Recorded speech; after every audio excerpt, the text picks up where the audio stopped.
Praise the lord. ఈరోజు దేవుని వాక్యము, నీతిమంతులారా యెహోవాను బట్టి ఆనందగానము చేయుడి, స్తుతి చేయుట యథార్థవంతులకు శోభస్కరము.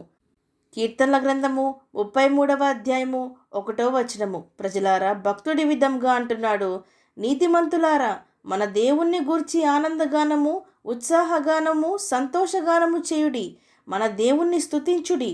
స్తుతి చేయుట యథార్థవంతులకు శోభస్కరము, అనగా మేలైనది, సరి అయినది అని. ప్రజలారా, మనలో అనేక మందికి స్తుతి కృతజ్ఞతలు చెల్లించే మనస్సు లేకుండా పోయేను. దేవుడిచ్చిన వాటిని పొందుకొని ఆనందపడుచున్నాము కానీ, వాటిని వాడుకుంటున్నాము కానీ, ఆ శ్రేష్టమైన ఈవులను ఇచ్చిన దేవుణ్ణి స్తుతించుట లేదు. కనీసము ఆయన ఇచ్చిన రోజునందు ఆనందించుచున్నామా? ప్రభువునందు ఆనందించుచున్నామా అంటే అదియూ లేదు. ఎప్పుడు పనులతో, ఒత్తిళ్లతో, పోట్లాటలతో, పరుగులతో, చిటపటలతో, కోపంతో జీవితంలో ఉంటుంటే ఇక సంతోషము ఎక్కడిది? ఆనందము ఎక్కడిది? ఇక ప్రభువునందు ఆనందించుట లేదు, స్తుతించుట అసలుకే లేదు. ఎందుకనగా మనకు అంత సమయము లేదు. ఇదే మనలో అనేక మంది చెప్పుచున్న పెద్ద సాకు. ఇదే మనము చేయుచున్న పెద్ద పొరపాటు. దేవుడు చేసిన మేలులన్నిటిని మరచి ఆయన మనల్ని ఏ స్థాయిలో నుండి ఏ స్థాయిలోనికి హెచ్చించెనో అట్టి సంగతులన్నీ మరచి తిరుగుచున్నాం. ఎల్లప్పుడూ కోపాలతో, చిరాకులతో, అసంతృప్తితో ఉండు జీవితమేనా?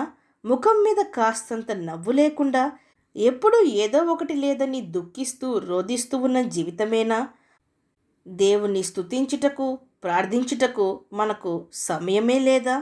ప్రజలారా, మనస్సునకు నెమ్మది, ప్రశాంతత లేదు.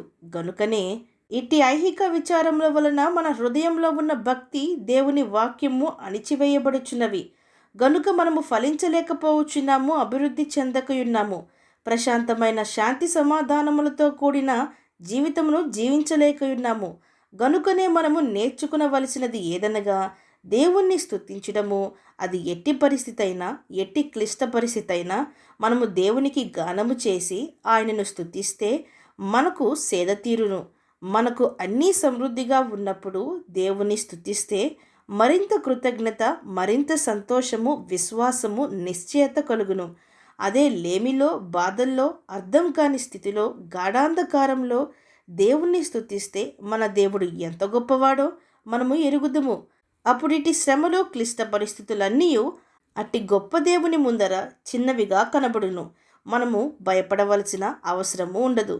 అదియుగాక మనకు దేవుడు ఎంత సహాయము చేసి, ఎంత మేలు చేసి, ఎంత అభివృద్ధి దయచేసి, ఎంతగా దీవించి, ఆశీర్వదించి, కృపచూపి, ప్రేమించి, ఎంతగా క్షమించి, భరించి, ఎంతగా ఆదుకొని మనల్ని నడిపించుచున్నాడో మనము గ్రహించుకొనగలుగుదుము.